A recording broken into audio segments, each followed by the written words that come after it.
Muy buenos días a todos y a todas. Agradezco su presencia y participación en esta sencilla pero trascendente ceremonia llamada ceremonia cósmica, por el orden, por el planteamiento, por el propósito mismo del plan universal. Bien, ustedes tienen la palabra, estoy para servirles.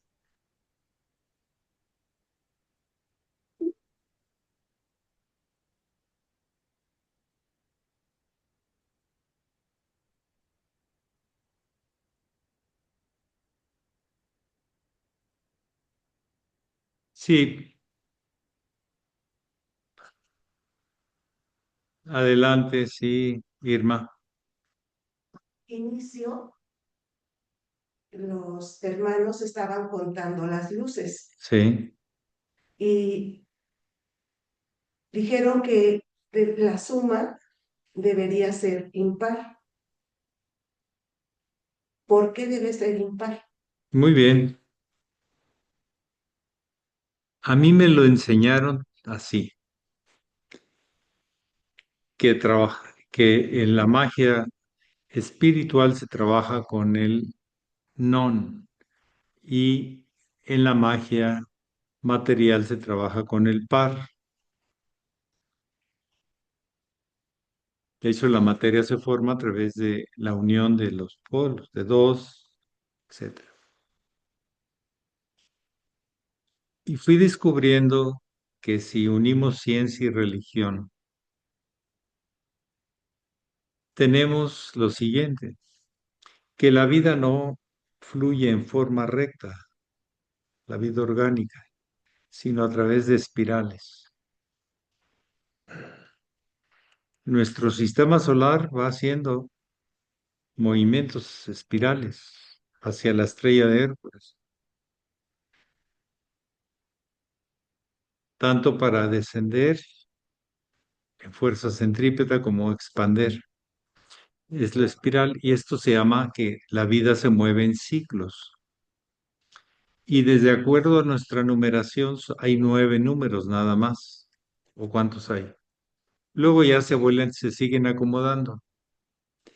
El 10 es el primero del segundo ciclo y la llamada reducción teosófica suma los números y nos da el ciclo y el número que corresponda a ese ciclo.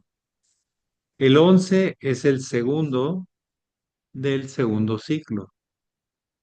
El 12 es el tercero del segundo ciclo. El 19 es el primero del tercer ciclo. 9 y 1, 10. El 24 es el sexto del tercer ciclo. Súmale y da. Pero de 9 en 9. Y el 9 por eso tiene esta forma. Es una espiral de enlace hacia otra conexión. Entonces, nosotros trabajamos de acuerdo al plan de la vida y el plan de la vida se mueve en espirales. Por eso apareció como un concepto y una facilidad de fórmula la reducción teosófica, pero porque obedece al reconocimiento que la vida no se mueve en línea recta, sino en ciclos. Nosotros tenemos ciclos de nacimiento y de muerte. En 9 meses cumplimos el ciclo humano. Está vinculado con nosotros. Entonces, por eso manejamos las luces y las flores desde el ángulo par y non. Si usted ve de este lado, el yin son 6, 3 y 3. Y acá son tres. La femenino puede dar varón y hembra. Los masculinos, no. Pero tienen su propia gestación como estado del Hijo del Hombre. Un nacimiento del alma hacia otro plano. algo que nace por la evolución del alma, vuelve a encontrar el espíritu universal y reconoce la omnipresencia divina. Hay muchos conceptos que están incluidos ahí.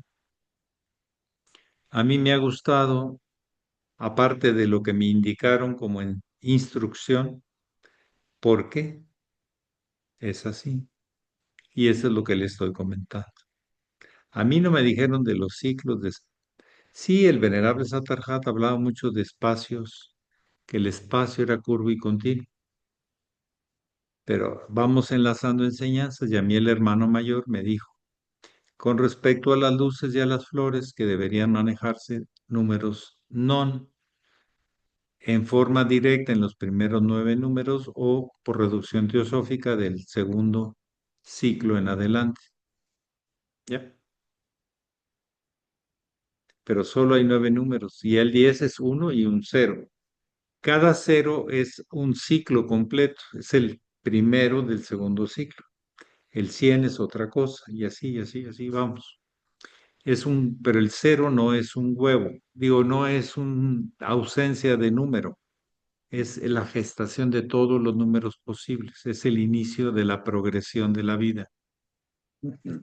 Los alquimistas usaron mucho la figura del huevo como figura del nacimiento espiritual, porque es el que gesta, expande la conciencia a otro plano, a otro nivel, a otro estrato.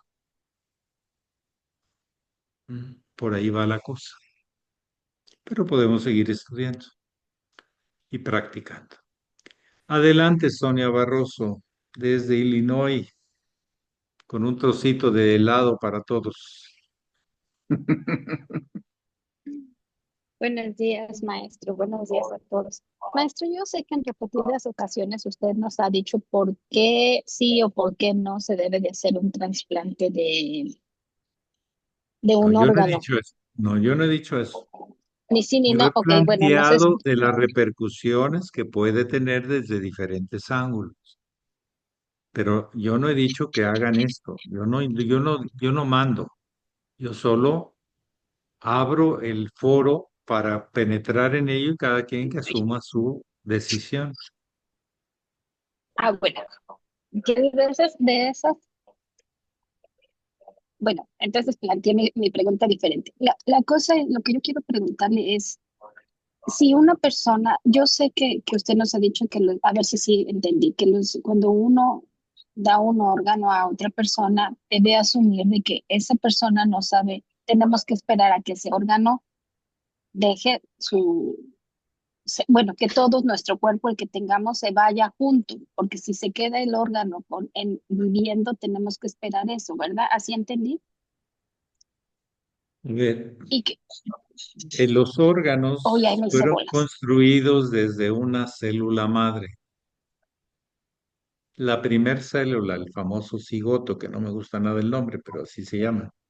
El cigoto, cuando ya es un óvulo fecundado, todavía no se implanta en la matriz, pero ya es una célula. Y a partir de ahí su sabiduría ancestral le permite cumplir esa etapa para continuar la vida. Y a partir de ahí, cuando toque el tiempo en los programas que se van desarrollando, porque son programas, ahora toca esto, ahora toca esto, a las 5 o 6 semanas aparece el corazón. Antes no había corazón. ¿Cómo se construye el corazón? A todo en la célula madre.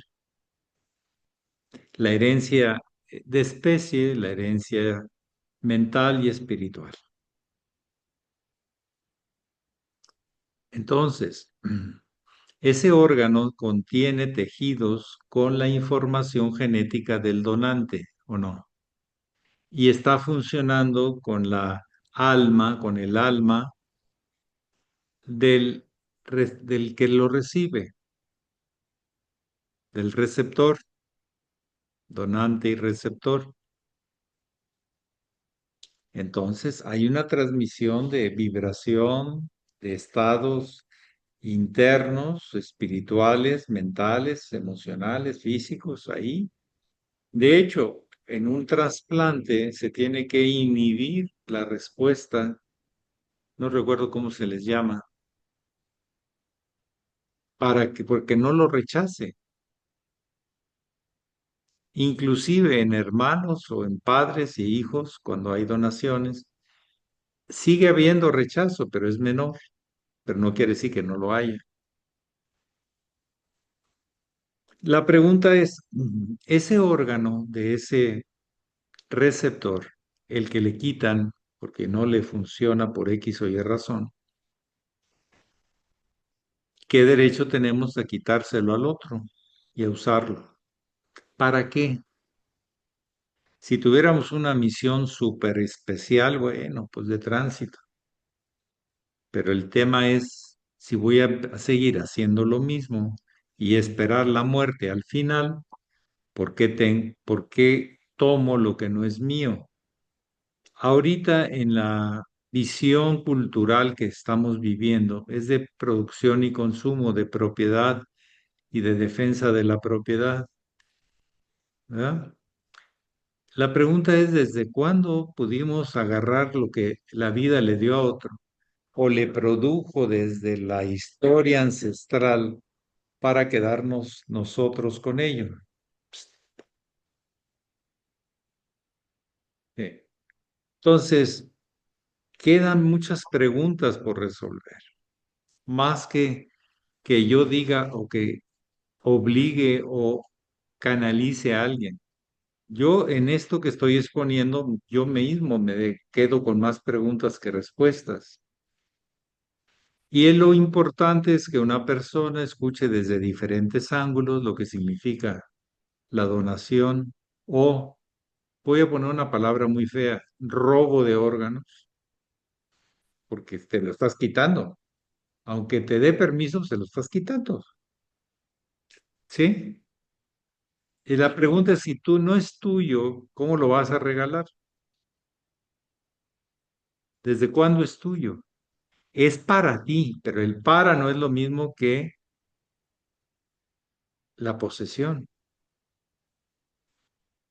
Para que tú lo uses, sigas produciendo conciencia y siga la historia ancestral acumulándose.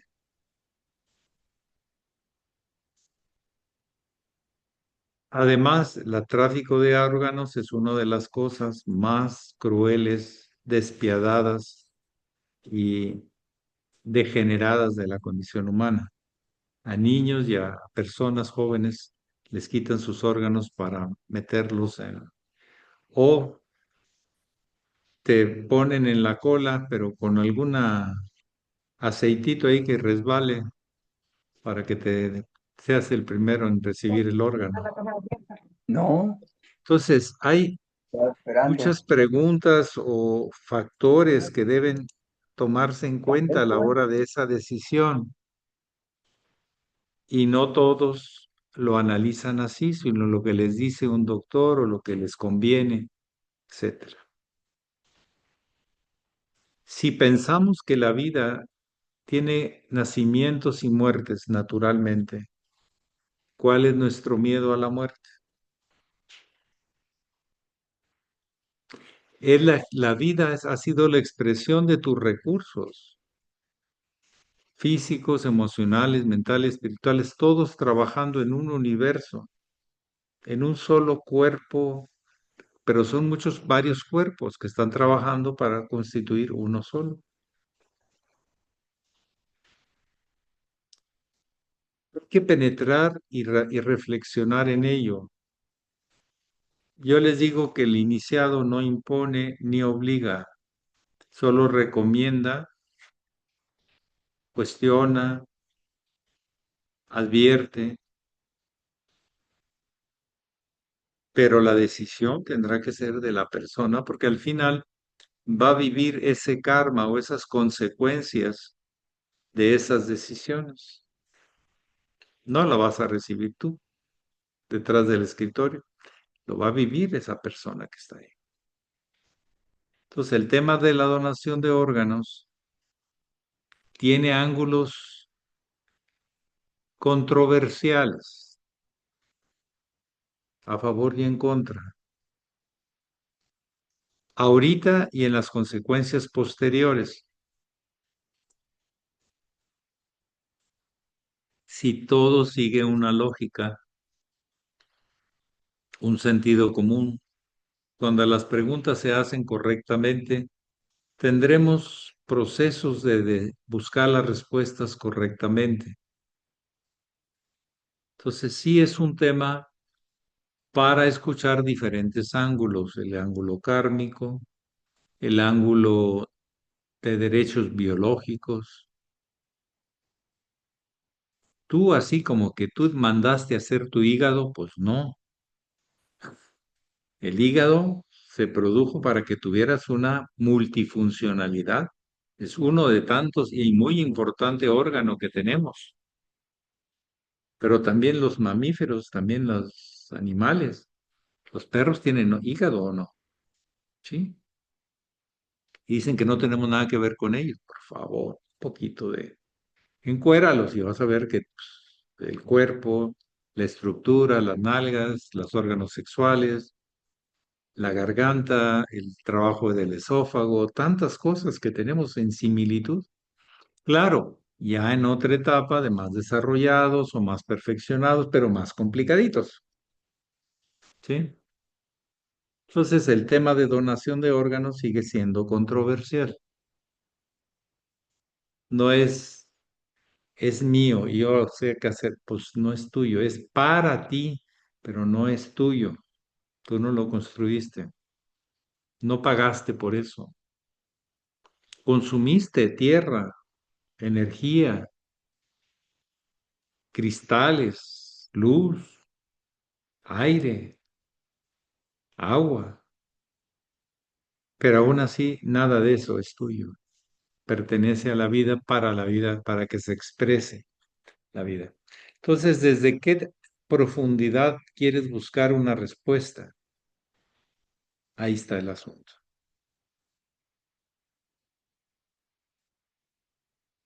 Y luego de ahí pégale el tema de la eutanasia, que en vez de buscar órganos, pues acabas con todo. Son temas de controversia, donde todos los ángulos no coinciden, pero es importante escucharlos antes de asumir una decisión que es muy importante, porque sí va a tener repercusiones, tanto en el donante, que aunque ya muera o siga viviendo, tendrá vínculos con el receptor. En fin, tema que no termina el proceso dialéctico o de poner en contraste las cosas para conocerlas mejor en su dinámica y en sus repercusiones y en sus impactos que tengamos en el cuerpo espiritual también, si es ese caso su pregunta. Y lo que podemos hacer son reflexiones, porque comprobaciones no son tan sencillas, aunque haya muchos datos que nos hablan que cuando a alguien se le trasplanta órganos hay un cambio de carácter, hay un cambio de actitud. También las transfusiones de sangre, etcétera, etcétera. El tema, y hay muchos temas de esos que no son de una sola respuesta, pero alguien tiene que asumir la responsabilidad de hacerlo o de no hacerlo. Eso sí. Lo que todavía no se ha podido, o por lo menos eso, no se ha podido hacer trasplantes es del cerebro.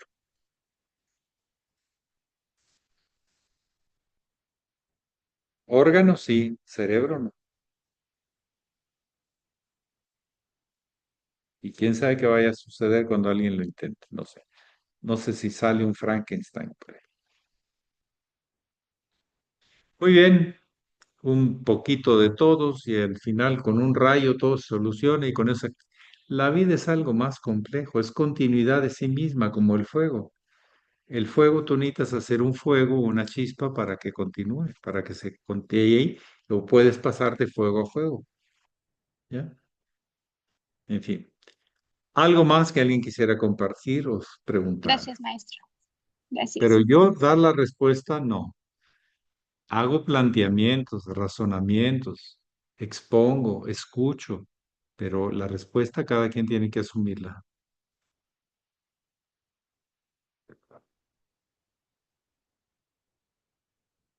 Como iniciado no tengo derecho a imponer una doctrina,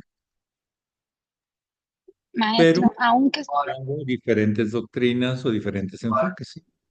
maestro, aunque las dos personas estén de acuerdo, tiene repercusiones. Claro, es que no es propiedad tuya, es para ti. Todos tus ancestros continuaron la vida hasta que te llegó a ti, pero fue una transmisión. Todavía no hay vida que se produzca en el laboratorio para que tenga propietario. Hay in vitro, pero implantado en un útero vivo de una mujer. O puede haber in vitro y desarrollo externo. No,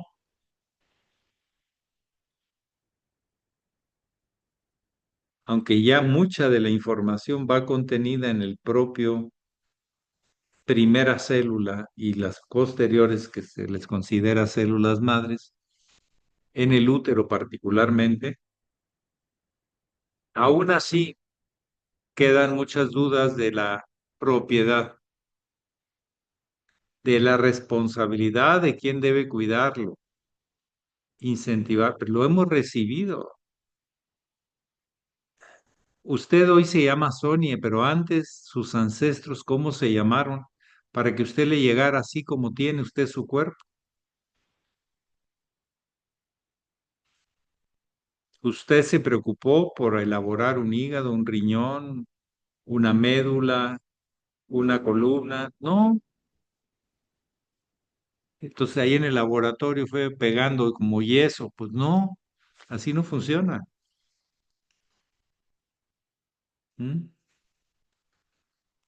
Hay cosas que podríamos desarrollar, pero otras le toca la misma vida,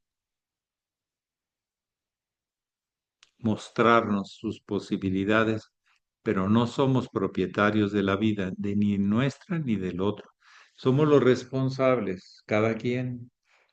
Y luego responsables en el sentido de familia, responsables en el sentido de comunidad, pero no de propiedad. ¿Los hijos son propiedad de los padres? No, no. Y es una visión errónea. ¿Tú eres propietario de tus órganos? No, eres el responsable. Pero eso viene de, te perderías en la búsqueda desde cuándo y cómo ha venido modificándose en el tiempo. Por eso hablo de que hay más preguntas que respuestas. Hay más cuestionamientos con un poquito de sentido común y de amplitud de criterio. ¿Mm? ¿Alguien más que desee compartir o preguntar? Gracias, maestro.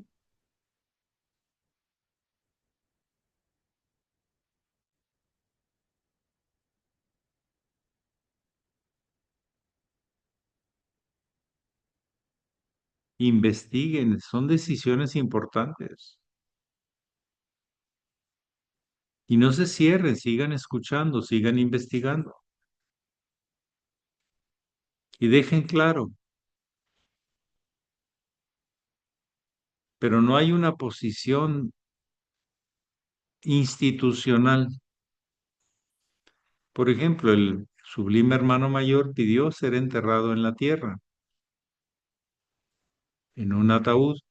Por cierto, le regaló la hermana, este, ahorita me acuerdo.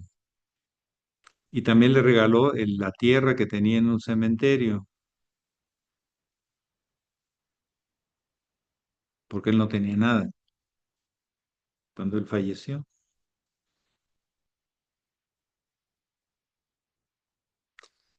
Y el maestro Macheli creo que dejó instrucciones que él prefería ser incinerado.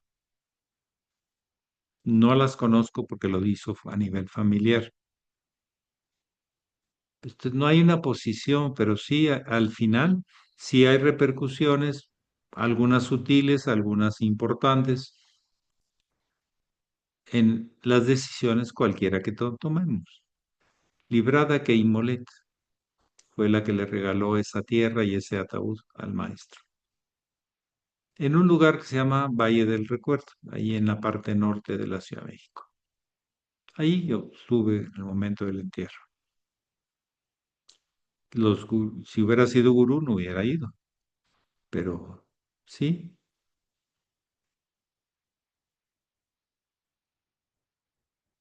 ¿Quién más? Adelante.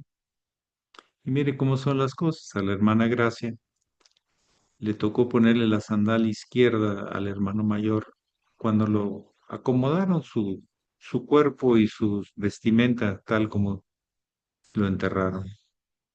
Pero ya no estaba el maestro ahí, ya estaba solo su cuerpo, su material cristalino y de luz que usó durante tanto tiempo.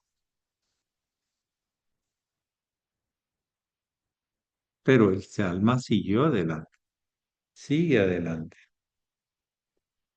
Bien, la última y nos vamos. Hoy es sabadito, estamos en época navideñas, reflexiones profundas de la vida, de la muerte, de su continuidad, del para qué, del por qué, del cómo. Adelante.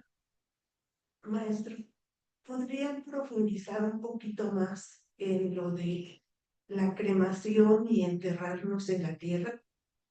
Pues son dos formas. A ver, si usted ha estado frente a una persona que acaba de morir, ¿sí ha estado alguna vez? En el instante. Da un parpadeo de ojos y dice, ya no está. Algo se fue. Cambia la vibración, se libera esa vibración. Ha habido alguien que ha pesado el cuerpo antes y después del instante de la liberación del alma, de la muerte, dice, caramba, no, ya no está. Esto ya es como una persona de cera, ¿sí? Esto ya no tiene la animación, el ánima, el alma. Se ha desprendido del alma de toda esa materia que está ahí. Claro, sigue resonando. Hay muchos estilos o formas de liberarse. En la India te creman, pero con leña. Pero no te creman a ti, creman lo que quedó de ese cuerpo para que luego se haga ceniza y luego se esparza. ¿Ya? En el Tíbet te hacen pedacitos, porque como estás congelado, tú estás en un congelador natural, pues nunca te vas a descomponer, entonces mejor que se lo coman los buitres y que vuele, esté más cerca del cielo. Hay otros lugares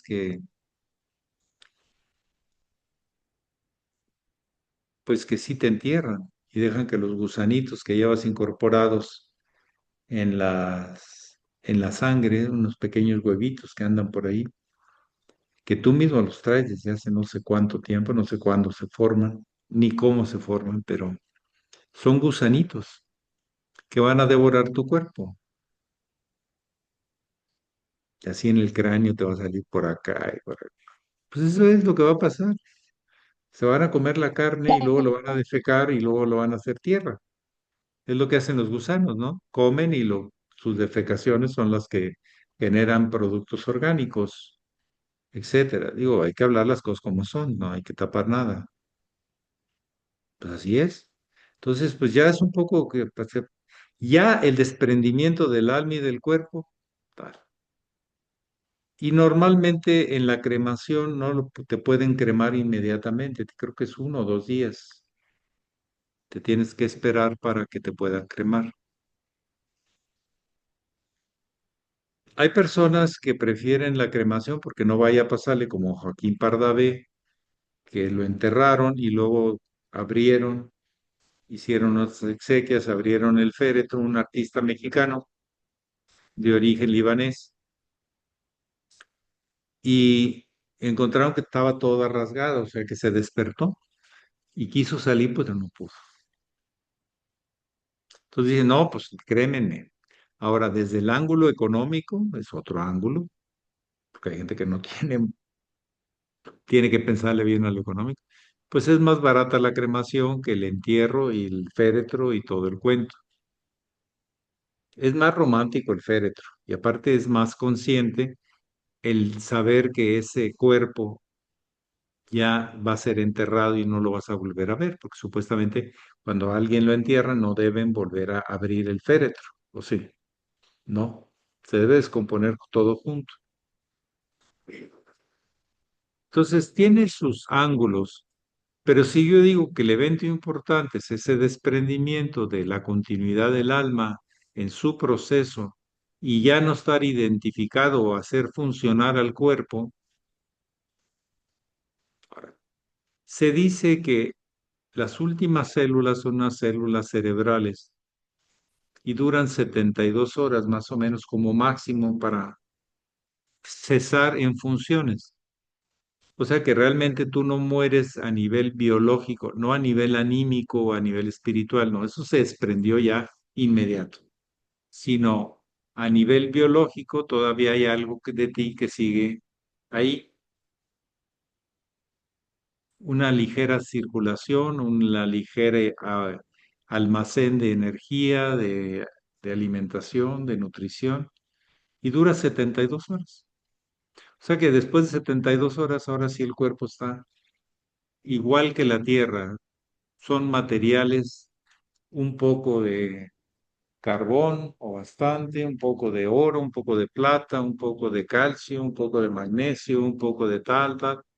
Según los cálculos que alguien una vez hizo, decía que no valíamos en materiales biológicos, así si fuéramos a comprarlos a un almacén de polvos, de elementos químicos, no valeríamos más de 450, 500 pesos.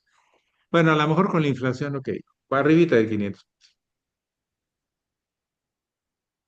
Y el agua, pues es muy barata, entonces, y somos 80% agua, pues quítale eso y lo que quede de polvo. Entonces, diferentes culturas han buscado diferentes formas, ¿sí? Hay algunas culturas que no te entierran en un féretro de madera, te entierran directo a la tierra para que los gusanos se empachen más rápido, ¿eh? Que el calor y todo lo que sucede en la tierra, el sudor de la tierra, ayude a la descomposición más rápida y así es más higiénico inclusive. Yo todavía escuché, y no deja de sorprenderme que alguien conoce al hermano mayor, su esposo, muy amado esposo, que vivió 40, 50 años con él, me decía que tenía ahí las cenizas en su casa. Pues si no te pertenecen, ahí no está tu esposo, pero no quise decir nada, no, pero todavía hay gente que guarda las cenizas ahí en la casa y no las... Ese es un culto a un apego y a una... El alma ya se fue, que es lo importante. Te quedaste con las cenizas y las cenizas son, pues sí, a lo mejor tienen algo, pero hay estilos. Esta persona pues así lo quiere vivir y pues, tiene todo el derecho, ¿no? Porque al final la esposa pues decide qué hace con las cenizas. Pero las cenizas pertenecen a la tierra. Ojalá a mí me incineren y echen mis cenizas al campo donde crezcan florecitas, porque esas cenizas ya no soy yo, son los materiales orgánicos que pertenecen a la tierra, ¿no? Y no van a liberarse, no se van a ir al astral, esas se quedan aquí, porque eso fue lo que te comiste, lo que procesaste, lo que tenías en recursos minerales, son minerales, ¿no? Pero no son cuerpos, ¿ya?